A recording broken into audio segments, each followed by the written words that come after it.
About 7 million or 8 million Chinese in Malaysia. No, 6 point over. 6 point something. Unless you help to reproduce more.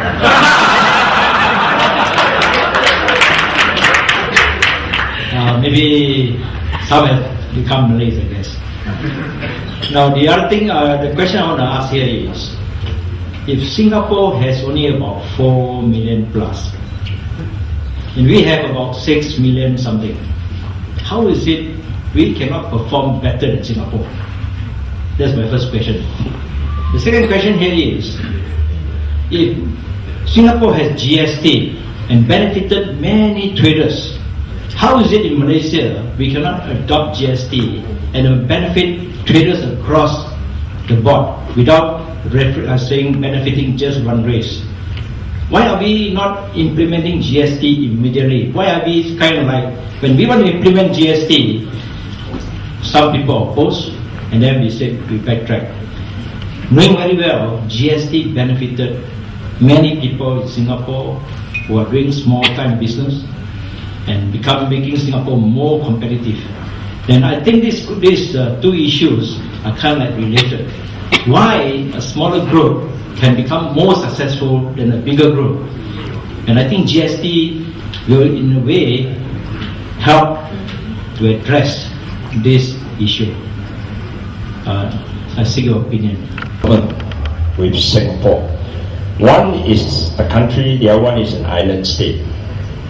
So it will be more comparable if we say that, compare Singapore to Penang or Singapore to Hong Kong. There's a complexity involved in running a country and an island state. That's number one. Number two, we cannot deny that Singapore has done well.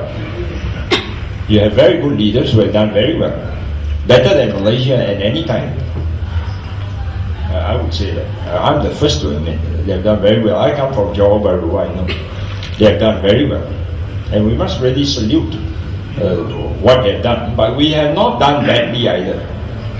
If you look at all the countries that have achieved independence from the 1950s until today, Malaysia is only one of the countries that consistently registered economic growth every year. But our growth has not been rapid enough after 1997. That's the reason why we are stuck in the middle income trap. And that's the reason why we need this economic transformation program to what we call a quantum leap to a high income. That's the reason why we all support the Prime Minister for doing this. Otherwise, we will be stuck. And if you look at the economic transformation program, all the time in this country, the development in this country is very government driven. The private sector is not the one engine of growth. But under the economic transformation program, it is the private. And that's the reason why the Prime Minister has set up the National Economic Council, which meets every Monday. And I'm a member of that council. And that council will discuss and accept all application, private sector driven, of projects which will help to propel the country forward. This is the first time we are doing it. Because all the time it's government-led, but this time it's all private sector. And we need 150 million every year, from next year onward, average. And that's a huge sum of money, huge sum.